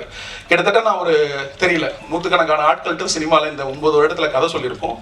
முதல் முறையா என்னோட கதையை என் முன்னால் ஒரு ஒரு ஒரு ஒரு சுரேஷ் சந்திரா சார் கிட்ட நான் எப்படி சொல்வேனோ, சொன்னேனோ, எங்கே நிறுத்தினேனோ, எதை வந்து ஒரு ஹைலைட்டா நான் ஹைலைட் பண்ணி ட்ராமாட்டிக்கா சொன்னனோ அது அப்படியே வந்து எங்க ப்ரொடியூசர் அம்பேத்குமார் சொன்னாரு. அப்பதான் நான் கன்வின்ஸ் ஆனேன், ஓகே இவருக்கு இந்த கதை உண்மையிலே புரிஞ்சிருக்கு, பிடிச்சிருக்கு, இந்த படம் வந்து நடக்கும் அப்படின்னு சொல்லி. அந்த மொமெண்ட் நான் என்னைக்குமே மறக்க மாட்டேன். அதுக்கப்புறம் வந்து அதர்வா பிரதர் கூட நான் ஃபர்ஸ்ட் ஒரு மீட்டிங் தான் நான் பேசினேன் கதை சொல்லும் போது. அதுக்கப்புறம் நான் படம் முடிவாகிற வரைக்கும் நெருக்கத்தில் தான் நான் பேசுகிற சூழ்நிலை நடந்துச்சு. ஸோ இந்த படம் நடப்பதற்கும் இந்த படத்துடைய ஆரம்ப புள்ளியில் ஒரு முக்கிய அங்கமாகவும் காரணமாகவும் இருந்த சுரேஷ் சந்திரா சாருக்கு என்னுடைய நன்றி. அடுத்தது இந்த படத்துடைய இந்த படம் இன்னைக்கு டிஎன்ஏவா வெளியில வந்திருக்குன்னா இதுக்கு பல நல்ல உள்ளங்கள் பின்னாடி நிறைய வேலை செஞ்சிருக்காங்க. அதுல வந்து திங்க் மியூசிக் எங்க படத்துடைய ஆடியோ வாங்கியிருக்காங்க. அந்த திங்க் மியூசிக் டீமுடைய சப்போர்ட் வந்து ரொம்ப பெரிய சப்போர்ட். அவங்களோட வைஸ் பிரசிடென்ட் சந்தோஷுக்கு என்னுடைய மிகப்பெரிய நன்றி. அவர் என்னுடைய நண்பர். நாங்க மைக்கு வெளியில வேற மாதிரி தான் பேசுவோம். கிட்டத்தட்ட சந்தோஷ் எனக்கு 18-19 வருஷமா தெரியும். நான் சொன்னேன் இல்லையா, இந்த சினிமாவில் வந்து இந்த நல்ல உள்ளங்கள் அப்படின்னு இந்த கதையில் சில விஷயம்லாம் சொல்கிறோம்ல, நானும் சந்தோஷம் ஒரு காலேஜ் ஸ்டூடெண்ட்டாக பழகுறோம். அங்கேருந்து 2 பேருடைய பயணம் வேறு. ஆனால் இன்னைக்கு நான் டிஎன்ஏல ஒரு இயக்குனராகவும், அவர் அந்த பக்கம் திங்க் மியூசிக்கில் வந்து ஒரு கண்டென்ட் பையராகவும், இல்லை இன்னைக்கு இண்டஸ்ட்ரியில் இருக்கக்கூடிய ஒரு வெல்விஷராகவும் ஒரு ஃப்ரெண்டாகவும் பார்க்கும்போது எல்லாரும் சேர்ந்து இந்த படத்தை வந்து உங்ககிட்ட கொண்டு வந்து ப்ரெஸ் பண்ணுற அந்த அனுபவம் வந்து எனக்கு ரொம்ப திருப்தியாக இருந்துச்சு. லைஃப் இஸ் ஆல்வேஸ் அ சர்க்கிள்னு சொல்லுவோம்ல, அது அடிக்கடி நமக்கு லைஃப் சொல்லிட்டே இருக்கிற மாதிரி நான் பார்க்குறேன். சந்தோஷுக்கு ரொம்ப ரொம்ப ரொம்ப ரொம்ப ரொம்ப நன்றி. அடுத்தது வந்து என்னுடைய காஸ்ட் அண்ட் க்ரூ. நான் அதை பற்றி சுருக்கமாக சொல்லிடுறேன், ஏன்னா இன்னும் பல இடங்களில் நான் அவளை பற்றி பேசியிருக்கிறேன், குரூவை பற்றி பேசியிருக்கிறேன். ஸோ அதுக்கு நான் டைம் அதிகமாக எடுத்துக்க விரும்பல. குரூவை பற்றி சொல்லணும்னா, பார்த்திபன் வந்து ஒரு மிகச்சிறந்த திறமைசாலி. அவர் பார்க்க மட்டும் கொஞ்சம் ராம்ஜி மாதிரி இருப்பார்ல. ராம்ஜி சார் வந்து எங்களுக்கு ஃபேவரட் சினிமாட்டோகிராஃபர். அவர் பார்க்க அப்படி தான் இருப்பார்ல. ஒரு நம்ம ராண்டி சார்கிட்ட ஒர்க் பண்ணார், நேனோக்கடையில ஒர்க் பண்ணியிருக்காரு. ஒரு கடுமையான உழைப்பாளி, காஞ்சிபுரத்துக்காரரு. மெட்ராஸ்க்கான வாடகை இன்னும் பார்த்திக்கு வரல. பார்த்தியை நான் வந்து கிட்டத்தட்ட 2015 ஒரு நாள் கூத்து ஷூட்டிங்கில் நான் எப்படி பார்த்தேனோ, அந்த உடம்புல 1/2 கிலோ கூட எக்ஸ்ட்ரா போடலை. 2025 டெய்லி காலையில் எழுந்திரிச்சு 10 கிலோமீட்டர் ஓடிட்டு இருக்கு ஃபீஸ். அதனால 2025 பார்த்தி அப்படியே இருக்கிறாப்புல. ஆனால் அவருடைய திறமை பன்மடங்கு உயர்ந்திருக்கு. பார்த்தி வந்து ஒரு டெடிகேட்டட் கேமராமேன். இந்த படத்தில் வந்து நான் ஆக்சுவலாக முந்தைய 3 படங்களில் கோகுல ரொம்ப டார்ச்சர் பண்ணியிருக்கேன். ஆனால் இந்த படத்தில் எனக்கு என்ன வேணுங்கிறத நான் பார்த்திக்கிட்ட தெளிவாக சொல்லிட்டு பார்த்திக்கிட்டே நிறைய முடிவுகளுக்கான பொறுப்புகளை விட்டுட்டேன். அதனால பல முக்கியமான முடிவுகள் வந்து இந்த படத்துல பார்த்து எடுத்தது விஷுவலி. இன்னைக்கு ஒவ்வொரு விமர்சனத்திலையும், ஒவ்வொரு ட்வீட்லையும், ஒவ்வொரு இன்ஸ்டாகிராம் போஸ்ட்லையும், ஏன் ஒரு காமன் ஆடியன்ஸ் வந்து அவங்க கொடுக்கக்கூடிய ரிவ்யூவிலையும் சினிமோட்டோகிராஃபியை ரொம்பவும் அப்ரிஷியேட் பண்றாங்க அப்படிங்கிறது எனக்கு ரொம்ப சந்தோஷமா இருக்கு. உங்ககிட்ட ஒரு முக்கியமான விஷயம் சொல்லணும்னு நினைக்கிறேன். ஒரு மிகப்பெரிய படத்துல ஒரு பெரிய ஹீரோ, பெரிய பட்ஜெட் நான் சொல்றது வெறும் நம்பரை குறிக்கிறதுல சொல்றேன். 100 கோடி இல்லை 70 கோடி 80 கோடி போட்டு எடுக்கிற படங்கள்ல ஒரு சினிமோட்டோகிராஃபர் கேட்கக்கூடிய எல்லா லைட் இருக்கும், எல்லா டெக்னீஷியன் இருக்கும், எல்லா எக்யூப்மெண்ட் இருக்கும், நிறைய டைம் இருக்கும். அவங்களுக்கு அவ்வளவு சௌகரியங்கள் அந்த பெரிய படங்கள்ல செஞ்சு தரப்படும். ஆனா இப்ப எங்களை மாதிரி நாங்க பண்ற பட்ஜெட் சைட்ல இருக்கிறவங்களுக்கு எங்களுக்கு போதுமான எக்யூப்மெண்ட்ஸ், லைட்ஸ், இது இந்த படம் இல்ல, பொதுவா அதுதான் இந்த பிசினஸோட டிசைன். எங்களுக்கு போதுமான எக்யூப்மெண்ட்ஸோ, லைட்ஸோ, லொகேஷனோ, டைமோ ஒரு ரேஸ்ல ஓடுற மாதிரி தான் நாங்க ஷூட் பண்ண வேண்டி இருக்கும். இதை நான் குறையா சொல்லல. ஆனா அதுல இவ்வளவு இடர்பாடுகளுக்கு நடுவில், சேலஞ்சஸ்க்கு நடுவில் இப்படி ஒரு அவுட்புட்டை வந்து ஒரு கேமராமேன் கொடுக்குறாரு அப்படின்னா அவருக்கு தமிழ் சினிமாவில் ஒரு நல்ல எதிர்காலம் இருக்குன்னு நினைக்கிறேன். பார்த்தி ஒரு நிறைய திறமைசாலி. இயக்குநர்களும் தயாரிப்பாளர்களும் இனிமேல் அவரை பயன்படுத்திக்க வேண்டியது அவருடைய பொறுப்பு. So congratulations Parthi, I'm very happy for you. இந்த சக்ஸஸ்க்காக நீங்கள் பல வருஷம் காத்துட்டு இருந்தீங்க. இந்த மேடைக்காக நீங்கள் பல தியாகங்களை செஞ்சுருக்கிறீங்க. நீங்கள் நினைச்ச விஷயங்கள்லாம் நடக்கும். உங்களுக்கு என்னுடைய வாழ்த்துக்கள். அடுத்தது எடிட்டர் சாபுக்கு வந்து இது 4வது படம். அவர் ஒரு வாட்டி படம் நடக்கும் போது இந்த ஆளோட சண்டை போட்டு நம்ம நாளைக்கு பேச மாட்டோங்கிற மைண்ட் செட்டில் தான் அவர் வீட்டுக்கு போவார். இதை பல இடத்துல அவர் சொல்லியிருக்காரு. இந்த வாட்டி அந்த மாதிரி நிறைய நடந்துச்சு. சாபுவோடைய நேரத்துக்கும் உழைப்புக்கும் நான் என்றைக்குமே வந்து தேங்க்ஃபுல்னு சொல்லுவேன். ஒரு கட்டத்தில் இந்த படத்தினுடைய போஸ்ட் ப்ரொடக்ஷன், ஏன்னா ரொம்ப குறுகிய காலகட்டத்தில் நாங்கள் ரிலீஸ் பண்ண முடிவெடுத்தோம். இந்த படத்தில் போஸ்ட் ப்ரொடக்ஷன் ஃபுல்லாகவே வந்து என்னோட எடிட்டர் தான் ட்ரைவ் பண்ணார். அப்புறம் அவர் ஒரு முக்கியமான அளவுகோல் என்னுடைய படங்களுக்கு. அவர் சிரிக்கிற இடங்களில் முதல்ல அந்த ரஷ் பார்த்து அவர் சிரிச்சாருன்னா தியேட்டரில் சிரிப்பாங்க. இன்ன வரைக்கும் சொல்கிறேன், அவர் எங்கெங்கெல்லாம் இந்த தியேட்டரில் ஆடியன்ஸ் சிரிப்பாங்கன்னு நினைச்சாங்களோ, எங்கெங்கெல்லாம் பயங்கர சுவாரஸ்யமாக சீட் எட்ஜில் வந்து பார்ப்பாங்கன்னு நினைச்சாரோ நான் கூட நம்பல. ஆனா அவர் ரொம்ப உறுதியா இருந்தாரு. அந்த உறுதித்தன்மை ஒரு எடிட்டருக்கு ரொம்ப முக்கியம் நினைக்கிறேன். சாபுக்கு வாழ்த்துக்கள். ரொம்ப சந்தோஷம். இந்த வெற்றி வந்து உங்களுக்கான வெற்றி. நிறைய பேர்ல வந்து விறுவிறுப்பான எடிட்டிங் மட்டும் எழுதாம எடிட்டர் கொஞ்சம் கத்திரி போட்டிருக்கலாம் அப்படின்னு எழுதாம இந்த எடிட்டிங் வந்து ரொம்ப சிறப்பாக பண்ணியிருக்காரு அப்படின்னு சொல்லி எல்லா விமர்சனத்தில் எழுதியிருக்காங்க. ரொம்ப சந்தோஷமா இருக்கு. சாபுக்கு வாழ்த்துக்கள். அதிஷாவோட ரைட்டிங் வந்து ஒரு பெரிய ஜேர்னி. ரைட்டிங் வந்து ஒரு தனிப்பட்ட பர்சனல் ப்ராசஸ் ஒரு டைரக்டருக்கு. அவரோட அரசியல், அவரோட பார்வை, அவரோட ஃபிலாசபி, அவரோட ரசனை, சாய்ஸஸ், அப்புறம் டயலாக் ஸ்லாங்ல இருந்து பல விஷயங்கள் வந்து அந்த ரைட்டரோட வந்து ஒத்து போகணும். அந்த டேஸ்ட் வந்து செட் ஆகணும். எனக்கு அதிஷாவுக்கும் செட் ஆகுமான்னு நிறைய டவுட் இருந்துச்சு. அதிஷா பற்றி உங்க எல்லாருக்கும் நிறைய பேர் தெரிஞ்சிருக்கும். அவரை கையாளுறது சாதாரண விஷயம் கிடையாது. ஆனால் அது எல்லாத்தையும் மீறி எனக்கும் அதிஷாவுக்கும் வந்து இந்த ஜேர்னி உருவானது காரணம் ஐ திங்க் ஒரு சின்ன எக்ஸ்சேஞ்ச் ஆஃப் லவ், ஒரு அன்பு இருக்கு அப்படின்னு நினைக்கிறேன். நான் நல்லா இருக்கணும்னு நீங்களும், நீங்க நல்லா இருக்கணும்னு நானும் நினைக்கிறேன். அந்த அன்பு தான் எங்களை வந்து ஜேர்னியை டிராவல் பண்ண ஆரம்பிச்சது. அப்புறம் நாங்கள் ரொம்ப நெருங்கிய நண்பர்கள் ஆயிட்டோம். அதிஷா கிட்ட ஒரு அழகான சமூக சாமானிய பார்வை இருக்கு. அது எனக்கு ரொம்ப பிடிச்சிருக்கு. மற்றபடி அவரோட எழுத்து திறமையை பத்தி பேசுறதுக்கான சூழல் நேரம் நிறைய இருக்கு. நான் அப்புறம் பேசிக்கிறேன். ஒரு சாதாரண மனுஷனா தினமும் காலையில எழுந்திருச்சு ஓட்டப்பந்தயத்தில் கலந்துக்கக்கூடிய ஒரு எழுத்தாளன் வந்து நான் இதுக்கு முன்னாடி படிச்சது வந்து ஹார்கி முருகாமி தான். What I been think about running when I'm running அப்படின்னு ஒரு நாவல் இருக்கு. ஹார்கி முருகாமி வந்து என்னுடைய ரொம்ப முக்கியமான எழுத்தாளர். ஸோ எனக்கு அதிஷாவை பார்க்கும்போதெல்லாம், சிங்கப்பூர்ல இருக்காரு, நோபல் பரிசு பெற்ற எழுத்தாளர். எனக்கு அதிஷாவை பார்க்கும்போதெல்லாம் ஒரு விதமான ஹார்கி முருகாமியா நான் பார்க்குற மாதிரி இருக்கும். அவர் உண்மையாகவே ஒரு பெரிய ஹார்கி முருகாமியா வரணும் அப்படிங்கிறது என்னோட ஆசை. வாழ்த்துக்கள் அதிஷா. இன்னும் ஒரு சிலர் இங்கே இல்லை. என்னோட மியூசிக் கம்போசர்ஸ் சாகி சிவா, ஸ்ரீகாந்த் திரிகரன், அதுக்கப்புறம் வந்து அனல் ஆகாஷ், சத்யபிரகாஷ், இவங்க யாரும் இங்கே இல்லை. பட் அவங்க எல்லோருக்கும் என்னோட நன்றி. அவங்களோட பாடல்கள் திரையில வந்து நீங்க பார்த்துருப்பீங்க. ஒரு டெபியூ கம்போசராக அவங்க இந்த படத்தில் அவங்களோட பங்களிப்பை ரொம்ப சிறப்பாக செஞ்சுட்டாங்க. அவங்களுக்கு நன்றி. மீடியா மேசன் டீமுக்கு நன்றி. அப்புறம் இந்த மியூசிக்கை கோஆர்டினேட் பண்ணி கொடுத்த எனக்கு பவித்ராக்கு நன்றி. அப்புறம் ஜிப்ரான் சார், இன்னைக்கு ஒரு சின்ன கன்ஃபியூஷனால அவர் இங்கே வர முடியாமல் போச்சு. அதுக்கு காரணம் நான் தான். இந்த படத்துக்கு வந்து பின்னணி இசை வந்து எவ்வளவு முக்கியம், எவ்வளவு பெரிய பலம் அப்படிங்கிறது படம் பார்க்கும்போது உங்களுக்கு தெரிஞ்சிருக்கும். இந்த பின்னணி இசைக்கு போதுமான கால அவகாசம் அவருக்கு நான் கொடுத்துடணும்னு முயற்சி பண்ணேன். கிட்டத்தட்ட ஒரு 4-5 ஐட்ரேஷன்ஸ் நாங்கள் பண்ணியிருக்கோம். படம் ஃபுல்லாக இந்த படத்தை ட்ராவல் பண்ணேன். ஏன்னா இந்த படத்தில் அதிக நேரம் வந்து டயலாக்ஸ் இல்லாம அதிக நேரம் வந்து என்ன சொல்றது, மியூசிக்கலாகவே ரொம்ப நேரம் டிராவல் பண்ற மாதிரியான சீக்வன்சஸ் இருக்கு. ஒரு சேஸ் சீக்வன்ஸா இருக்கட்டும், இல்ல வந்து ஒரு ஃபைட் சீக்வன்ஸா இருக்கட்டும், இல்ல வந்து ஒரு டென் சீக்வன்ஸா இருக்கட்டும், அந்த டென்ஷனை இன்னைக்கு சீட் எட்ஜ்ல நீங்க ஃபீல் பண்றீங்க அப்படின்னா அதுக்கு எந்த அளவுக்கு விஷுவல் முக்கியமோ அதுக்கு சரி சம அளவு அந்த இசையை உங்களுக்கு கொண்டு வந்து சேர்த்த என்னுடைய ரீ ரெக்கார்டிங் மிக்சர் தபஸ் நாயக் சார். ஏன்னா அவர் தான் குபேராக்கும் மிக்சர், 2 படமும் ஒரே நாளில் ரிலீஸ். அந்த மனுஷன் வந்து தூக்கம் இல்லாமல் வேலை செஞ்சனால தான் இந்த படம் டைமுக்கு வந்தது. தபஸ் நாயக் சாருக்கு ஆரம்பிச்சு, என்னுடைய சவுண்ட் டிசைனர் பிரதாப்பில் ஆரம்பிச்சு, அதுக்கப்புறம் எனக்கு டப்பிங் பண்ணி கொடுத்த திலீபன் அவருடைய அசிஸ்டன்ட்ல ஆரம்பிச்சு, எனக்கு கம்போஸ் பண்ணி கொடுத்த ஜிப்ரான் சார் வரைக்கும் இந்த சவுண்ட் டிபார்ட்மெண்ட்டில் கம்ப்ளீட்டாக ஒர்க் பண்ண ஒவ்வொரு டெக்னீஷியனுக்கும் நன்றியை சொல்லிக்கிறேன். எனக்கு எந்த அளவுக்கு பிக்சர் முக்கியமோ அதுக்கு சம அளவு எனக்கு சவுண்டும் முக்கியம். அதனால யூஸ்வலாக அவங்களுக்கான அங்கீகாரமும் அதுக்கான உழைப்புக்கான வேலிடேஷனும் கிடைக்காம போகும். ரொம்ப பிரதானமாக நீங்கள் இதை எழுதணும். தமிழ் சினிமாவில் நீங்கள் சவுண்ட் இன்ஜினியர்ஸ் எல்லாமே தமிழ்நாட்டில் இருந்து போனவங்க. ஸோ அவங்களுக்கு உரிய அங்கீகாரத்தையும் மரியாதையும் தரணும்னு நினைக்கிறேன். ஸோ இந்த படம் ஒரு நல்ல சவுண்ட் குவாலிட்டியில் ஒரு நல்ல தியேட்டரிக்கல் எக்ஸ்பீரியன்ஸாக வந்ததுக்கு என்னோட என்டையர் சவுண்ட் டீம் காரணம். Starting from Ghibran sir to தபக் சார், எல்லாருக்கும் என்னுடைய நன்றி, வாழ்த்துக்கள். காஸ்ட் எவ்வளோ டைம் இருக்கு? முடிச்சிடுறேன். I know. So Vijay ma'am வந்து ஃபர்ஸ்ட் டைம் அவங்க வீட்டில் போய் கதை சொன்னேன். அவங்க வீட்டுக்குள்ளே போனோடனே அந்த எக்ஸ்பீரியன்ஸே வித்தியாசமாக இருந்தது. சாப்பிட வைக்காம அனுப்ப மாட்டேன் அப்படின்னு சொல்லிட்டாங்க. நான் வந்து அன்னமிட்ட கை அப்படின்னாங்க. டைட்டில் நல்லா இருக்கு, அடுத்த படத்துக்கு வச்சுக்கிறேன். அவங்க வந்து அவங்களோட ஸ்க்ரீன் ப்ரெசன்ஸ் எனக்கு ரொம்ப பிடிக்கும். நான் நிறைய வாட்டி சொல்லியிருக்கேன், ஃபேன் ஆஃப் ஐஸ் அப்படின்ட்டு. எப்படி அதர்வா கண்களை பற்றி நான் நிறைய இடத்துல பேசியிருக்கணும். ஒரு வாட்டி எடிட்டில் பார்க்கும்போது அவங்க கண்களை பார்த்துட்டு என்ன பவர்ஃபுல்லான ஒரு ஐஸ் இல்லை அப்படின்னு நான் சொல்லுவேன். அப்புறம் அவங்க வந்து என்னன்னா ரொம்ப வருஷமாக நடிக்கிறாங்க. ஆனால் அவங்க நடித்த படங்களோட எண்ணிக்கையை வந்து சொன்னால் எனக்கு ஆச்சரியப்பட்டுட்டேன். நான் என்ன சொல்றீங்க, நிறைய படம் நடிக்கிற மாதிரி இருக்கு, ஆனா நீங்க வந்து குறைவான எண்ணிக்கை தானே சொல்றீங்க அப்படின்னு கேட்டதுக்கு, அப்போ ஆக்சுவலா பின்னாடி இருக்கிற காரணம் என்னவா இருக்கும்னா, choice. we are nothing but the choices we make. நம்ம யார் என்று அறியப்படுகிறோம், அது இட்ஸ் நத்திங் பட் அதெல்லாம் நம்ம தேர்வு செய்யக்கூடிய அந்த சாய்ஸஸோட ரிசல்ட் தான். இந்த படம் எடுக்கணும்னு நாங்கள் எடுக்கிற முடிவு, இந்த படம் எடுக்கணும்னு ப்ரொடியூசர் எடுக்கிற முடிவு எங்களை கொண்டு வந்து இங்கே நிறுத்தியிருக்கு. ஸோ அந்த மாதிரி அவங்களோட சாய்ஸஸ் வந்து ஒரு குவாலிட்டியான ஆர்டிஸ்ட், ஒரு குவாலிட்டியான ஆக்டர் அப்படிங்கிறத எஸ்டாப்ளிஷ் பண்ணியிருக்கு. அவங்க இந்த படத்தில் ரொம்ப நல்ல பங்களிப்பை கொடுத்துருக்காங்க. நன்றி. இன்னும் நிறைய அவங்களோட ஒர்க் பண்ணணும்னு ஆசைப்படுறேன். போஸ் அண்ணன் 4 நாள் தான் ஒர்க் பண்ணணும்னு நினைக்கிறேன். அவர் எனக்கு முன்னாடியே பரிச்சயம். உண்மையிலேயே அவருக்கு கேமரா வச்சுட்டு நான் ரசித்தேன். இதை நான் இது வரைக்கும் அவர்கிட்ட சொல்லலை. ஏன்னா ஒரு நல்ல கிரியேட்டருக்கு ஒரு ஃப்ரேம்குள்ள ஒரு ஆர்டிஸ்ட் வந்ததும் அந்த ஃப்ரேமை ஓன் பண்ணுறாங்கன்னு வச்சுக்கோங்களேன், அது பார்க்கறதுக்கு அப்படி ஒரு எக்ஸைட்மெண்ட்டை தரும். ஏன்னா நாங்கள் எழுதுறதை வந்து உயிரோட டைம் ஆயிடுச்சு. எல்லாருக்கும் வணக்கம். First of all thank you so much.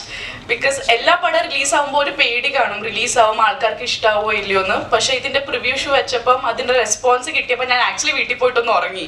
എന്നാൽ actually I didn't sleep actually. എനിക്ക് ഉറങ്ങാൻ പറ്റണില്ലായിരുന്നു. ഞാൻ 2 മണിക്കായി call Nelson sir and I am like I am getting so many messages. എനിക്ക് ഉറങ്ങാൻ പറ്റുന്നില്ല. I am so overwhelmed. So thank you so much for all the love. And ഇപ്പോൾ എല്ലാവരും പറയും പെർഫോമൻസ് നന്നായിട്ടുണ്ട്. So I would like to give that credit to my director because I am a director's actor. എൻ്റെ എപ്പോഴും ഞാൻ പറയും performance നന്നായിട്ടുണ്ടെങ്കിൽ it's because of my director. ആ ഗൈഡൻസും ദിവ്യ എന്നൊരു ക്യാരക്ടർ എന്താണെന്ന് എനിക്ക് പറഞ്ഞു തന്നതിൽ so thank you so much Nelson sir. And Atharva, നമ്മൾ പറയും എല്ലാ പടത്തിൽ നിന്ന് നമുക്കൊരു ടേക്ക് അവേ കാണും. ചില പടത്തിൽ അത് ക്യാരക്ടർ ആയിരിക്കും, അല്ലെങ്കിൽ ആ ക്യാരക്ടർ പറയാൻ നോക്കുന്ന മെസ്സേജസ് ആയിരിക്കും. പക്ഷെ എനിക്ക് ഈ പടത്തിൽ 2 ടേക്ക് അവേ ഉണ്ട്. That's my director and Atharva. എനിക്ക് ഒരുപാട് ഞാൻ എൻജോയ് ചെയ്തിട്ട് ഷൂട്ട് ചെയ്ത ഒരു പടമാണ്. The film is like very close to my heart. Atharva ഭയങ്കര ബ്രില്യൻ്റ് ആക്ടറാണ്, ഭയങ്കര ഡെഡിക്കേറ്റഡ് ആണ്, ഭയങ്കര ഫോക്കസ്ഡ് ആണ്. ഐ ആം സംവൺ, ഞാൻ കൂടുതൽ ഫോക്കസ്ഡ് അല്ല. എനിക്ക് കുറേ നേരം അങ്ങനെ അറ്റൻഷൻ സ്പാൻ എൻ്റെ ഭയങ്കര കുറവാണ്. But I have seen Atharva like director പറയുന്ന കാര്യങ്ങൾ കേൾക്കും, ലൈക്ക് സെറ്റിൽ ഓൺ ടൈം എത്തും, എല്ലാ കാര്യങ്ങളും ചെയ്യും. And thank you so much for all the support. I think Divya incomplete ആയിരിക്കും വിത്തൗട്ട് അഥർവ ആനന്ദ്. ആൻഡ് നമ്മൾ പടത്തിനെ കുറിച്ച് പറയുമ്പോൾ movie is A collective thing. Like അതിൽ ഡയറക്ടർ, DOP അല്ലെങ്കിൽ ആക്ടേഴ്സ് മാത്രമല്ല, എഡിറ്റേഴ്സ്, അതിൽ അസിസ്റ്റന്റ് ഡയറക്ടേഴ്സ് ഉണ്ട്, ആർട്ട് ഡിപ്പാർട്ട്മെന്റ് ഉണ്ട്, പ്രൊഡക്ഷൻ്റെ ആൾക്കാരുണ്ട്. നമ്മളുടെ അടുത്ത് നമ്മൾ ടയർഡായി നിൽക്കുമ്പോൾ നാരങ്ങ വെള്ളം അല്ലെങ്കിൽ ടീ കൊണ്ടുവന്ന് തരുന്ന അണ്ണന്മാരുണ്ട്. So I would like to thank each and every one. DNAയുടെ success is because of those people also. And audience വരെ ഞങ്ങളുടെ മൂവി നല്ലതാണെന്ന് എത്തിച്ചത് പ്രസ്സാണ്. So thank you so much for all the love and support. It actually means a lot. Because ചെറിയ നമ്മൾ പടം big budget movies ആണെങ്കിൽ അത് പെട്ടെന്ന് ഓഡിയൻസ് വരെ എത്തും. നമുക്കത് കൂടുതൽ എന്താ പറയുക, അതിന് ചെയ്യേണ്ടിയൊന്നും ആവശ്യം വരാറില്ല. പക്ഷേ ഇങ്ങനത്തെ പടങ്ങൾ നമ്മൾ എടുക്കുമ്പോൾ ആക്ച്വലി പ്രസ്സിൻ്റെ നമുക്ക് കുറേ സപ്പോർട്ട് കിട്ടിയാലാണ് അത് ഓഡിയൻസ് വരെ എത്തുന്നത്. So thank you so much. And കുളന്തുണ്ടായി നമ്മൾ മൂവിയിൽ ത്രൂ ഔട്ട് നമുക്ക് 2-3 കുട്ടി പാപ്പാസ് ഉണ്ടായി, ലൈക്ക് 48 days അല്ലെങ്കിൽ 30 days ഉണ്ടായ. സോ അവരുടെ പേരൻസിന് താങ്ക് യു പറയണം. ബിക്കോസ് നമുക്കറിയാം ഭയങ്കര കഷ്ടമാണ് ഒരു കുട്ടീനെ എല്ലാവരുടെ കയ്യിൽ നമ്മൾ കൊടുക്കുമ്പോൾ, അത് പാടാണ്. പക്ഷെ ആ പേരൻസിന് ഒരിക്കലും ഒരു പ്രശ്നം ഉണ്ടായില്ല. And they actually trusted us. കുട്ടീനെ ഞങ്ങളുടെ കയ്യിൽ തന്ന അവർക്കൊരു പ്രശ്നമില്ലായിരുന്നു. സോ താങ്ക്സ് ടു അവരുടെ പേരൻസിന്. ആൻഡ് എല്ലാ ആക്ടേഴ്സിനും ആൻഡ് ദ എൻറ്റയർ ക്രൂ. ഞാൻ കുറേ സംസാരിക്കുന്നില്ല, ബിക്കോസ് എനിക്കറിയാം കുറേ സംസാരിക്കുമ്പോൾ നിങ്ങൾക്കും ബോറടി തുടങ്ങും. സോ എൻ്റെ ഇനിയും വരുന്ന പടങ്ങളിൽ നിങ്ങളെല്ലാവരുടെയും സപ്പോർട്ടും അനുഗ്രഹവും ഞാൻ പ്രതീക്ഷിക്കുന്നു. Thank you so much. Press thanksgiving and success meet டிஎன்ஏயோட படத்தோட உண்மையிலே இந்த ஃபீலிங்கே வந்துட்டு ரொம்ப சந்தோஷமாக இருக்குது அண்ட் ஒரு நல்ல ஃபீலிங்காக இருக்குது இது. நாங்கள் வந்து ஒவ்வொரு நாளும் ஒவ்வொரு நொடியும் இந்த படத்தில் வேலை செய்யும்போது இந்த ஒரு தருணத்துக்கு தான் நாங்கள் எல்லாருமே வேலை செஞ்சோம். இந்த சக்ஸஸ் மீட்டில் எல்லாருமே உட்காந்து பேசணும் அப்படின்னு சொல்லி. So it feels great to be a part this. அண்ட் முக்கியமாக சொல்லணுன்னா நாங்கள் ஒவ்வொரு நாளும் ஷூட்டிங் போகும்போது ஒரு நல்ல படம் எடுக்கிறோங்கிற ஒரு நம்பிக்கையில் தான் போனோம். இந்த படம் எப்படி போய் ரீச் ஆகும் அதெல்லாம் நாங்கள் யாருமே யோசிக்கல. இது இவங்களுக்காக எடுக்கிறோம், இது அவங்களுக்காக எடுக்கிறோம், அந்த மாதிரி எந்த தாட்ஸுமே இல்லாமல் ஒரு நல்ல படம் எடுப்போம், ஒரு ஆனஸ்டான ஒரு படம் எடுப்போங்க அப்படின்னு சொல்லி தான் நாங்கள் செட்ஸ்க்கு போனோம். அண்ட் படம் முடியும் போது we were convinced that okay எங்கேயோ we did a good job அப்படின்னு சொல்லி ஒரு கன்விக்ஷன் இருந்தது. பட் போன வெட்னஸ்டே வந்து எங்களுக்கு எல்லாருக்குமே ஒரு ப்ரெஷ் ஷோ இருக்குது அப்படின்னு சொல்லி சொன்னாங்க. So we were all excited to see சரி ப்ரெஸ் எப்படி ரியாக்ட் பண்ண போகிறாங்கங்கிற ரொம்ப எக்ஸைட்மெண்ட்டில் இருந்தோம். அன்னைக்கு நான் வந்து தியேட்டரில் பார்க்கும்போது ரொம்ப நர்வஸாக இருந்தேன். என்னடா ப்ரெஸ் ஒன்றும் சொல்ல மாட்டேன், நோபடி இஸ் ரியாக்டிங், எல்லாருமே கொஞ்சம் குவைட்டாக இருக்காங்களே, என்ன யோசிக்கிறாங்க அப்படின்னு சொல்லி தெரியலையே அப்படின்னு சொல்லி ரொம்ப யோசிச்சிருந்தேன். பட் படம் முடிச்சு ஒரு ஐ திங்க் ஒரு 2-3 செகண்ட்ஸ் கழிச்சு எல்லாரும் நின்று கை தட்டினாங்க. I think that was one moment that ஒரு மாதிரி ஃபுல்ஃபில்லிங்கான ஒரு மூமெண்ட்டாக இருந்தது. அண்ட் எல்லாரையும் சந்திச்சு எல்லார்கிட்டையும் பேசும்போது ஒவ்வொருத்தர் மூஞ்சிலையும் ஒரு சந்தோஷம், அவ்வளோ சந்தோஷப்பட்டாங்க எல்லாருமே, அவ்வளோ என்கரேஜிங்காக பேசினாங்க. ஸோ முக்கியமாக வந்துட்டு ஐ think that was the first என்ன சொல்கிறது ஸ்டெப் டு அஸ். ஒரு சின்ன நம்பிக்கை எங்களுக்கு கொடுத்தது. சரி ஓகே நாங்கள் எடுத்த படம் ப்ரெஸ்ஸுக்கும் ரெசனேட் ஆகுது அப்படின்னு சொல்லி. அண்ட் இப்போ எங்கே போனாலும் தஸ் இஸ் நியூ திங் கிடையாது, இது எப்பவுமே இருந்தது தான். பட் வேர்ட் ஆஃப் மவுத் அப்படின்னு சொல்லி எல்லா இடத்துலையும் சொல்கிறாங்க. Where people start talking about the film and say that இது ஒரு நல்ல படம் போய் பாருங்க அப்படின்னு சொல்லி. பட் அது ஆரம்பிச்சது அந்த வெட்னஸ்டே தான். அந்த வெட்னஸ்டே ப்ரெஷ் ஷோ முடிச்சுட்டு நீங்கள் எல்லாருமே எங்கள் படத்தை உங்கள் படமாக ஆக்குனது வந்துட்டு it gave us a big boost. And அந்த வேர்ட் ஆஃப் மவுத்னால எனக்கு வந்துட்டு ஒரு சக்ஸஸ்ஃபுல் ஃபிலிமாக இருக்குது அப்படின்னு நான் உண்மையிலே ரொம்ப நம்புகிறேன். அண்ட் அதுக்கு முக்கியமாக நான் நன்றி சொல்லிக்கிறது press and media. So thank you so much, thanks for always supporting our films.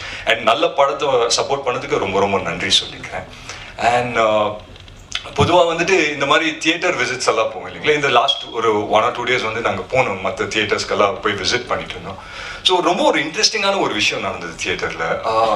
So எல்லாரையும் மீட் பண்ணி பேசும்போது எல்லாருமே சந்தோஷமாக பேசினாங்க. They said the movie is nice. சடனாக ஒருத்தர் மட்டும் என்ன பண்ணாங்கன்னா அவங்களுக்கு வந்துட்டு எங்கள் அம்மாவோட வயசு இருக்கும்னு நினைக்கிறேன், அங்கேருந்து கூப்பிட்டுட்டே இருந்தாங்க. நான் பார்த்தேன் அவங்கள. பட் ஒரு 2-3 ஃபோட்டோ எடுத்துக்கிறதுக்காக I just took a couple of seconds. அதுக்குள்ளே அவங்க ஹஸ்பண்ட் வந்து உடனே என் ஷோல்டரை பிடிச்சிட்டு வாங்க கூப்பிடுறாங்க அப்படின்னு சொன்னாங்க. கூட்டிட்டு அந்த பக்கம் போனோடனே அவங்க என்னன்னு தெரியல, என்னை பார்த்த உடனே இப்படி கட்டி பிடிச்சிட்டு தான் பையனுக்கு முத்தம் கொடுக்குற மாதிரி என் கன்னத்தில் ஒரு முத்தம் கொடுத்தாங்க. She Haq me really tightly. ஒரு முத்தம் கொடுத்துட்டு நான் அப்படியே பார்த்த உடனே அழுவ ஆரம்பிச்சிட்டாங்க.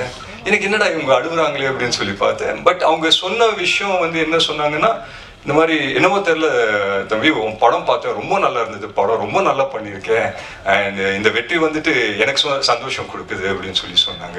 So it felt really nice. அந்த ஒரு விஷயம் எனக்கு gave me something to think. And ஒவ்வொரு தியேட்டர் நாங்கள் போய் விசிட் பண்ணும்போது அவங்க எல்லாருமே வந்து என்கிட்ட பேசும்போது எப்படி பேசுனாங்கன்னா, இந்த படத்தோட வெற்றி of course it is important to all of us. And என்னோட கெரியருக்கும் for me being an actor and for every one of us ரொம்ப முக்கியம். பட் இந்த படத்தோட வெற்றி வந்து அவங்களோட வெற்றி மாதிரி அதை வந்து கொண்டாடினது வந்துட்டு ரொம்ப சந்தோஷப்பட்டேன்.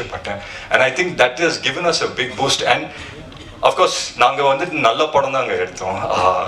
பட் அதை வந்துட்டு ஒவ்வொருத்தர்கிட்டையும் போய் பேசி அதை வந்துட்டு ஒரு நல்ல ஒரு பெரிய படமாக அண்ட் ஆடியன்ஸ் தான். ஸோ அதுக்கு நான் எவ்வளோ நன்றி சொன்னாலும் பத்தாது. So thank you so much for making this happen. And DNA வந்துட்டு ஒரு நல்ல இடத்துல போய் சேர்த்ததுக்கு ரொம்ப நன்றி நான் சொல்லிக்கிறேன். அண்ட் இதெல்லாம் தாண்டி என்னோட டீம் பற்றி நான் சொல்லி ஆகணும். First Nelson sir. நான் நெல்சன் சார் பற்றி ஃபர்ஸ்ட் மீட்டிங்லேயே அவர் வந்து என்கிட்ட என்ன சொன்னார்னா, டிஎன்ஏ அப்படின்னு சொல்லி கதை சொன்னார். I have spoken about the film and every thing.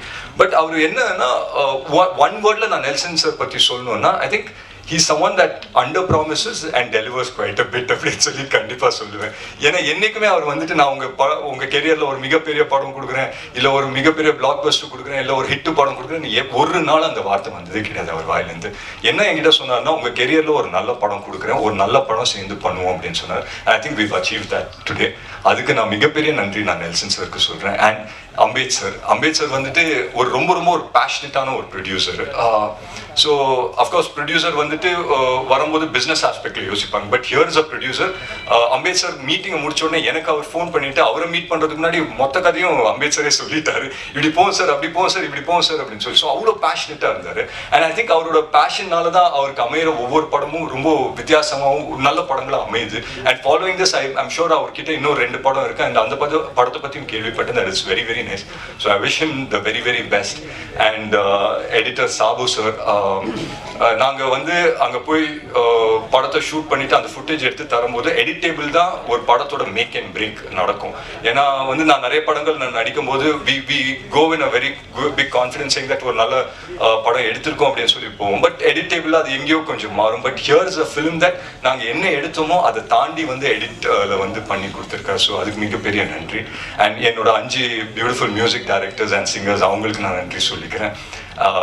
Ghibran சாரை முக்கியமாக மறக்கவே கூடாது. பிகாஸ் ஜிப்ரான் சாரோட ஒர்க் வந்து இந்த படத்தை எவ்வளோ பெரிய பூஸ்ட் கொடுத்துருக்கு அப்படின்னு சொல்லி நான் பார்க்கும்போது, நான் தியேட்டரில் போய் பார்க்கும்போது எனக்கு தெரிஞ்சது. அஃப்கோர்ஸ் நாங்கள் ப்ரிவியூவில் பார்க்கும்போது ஐ லைக்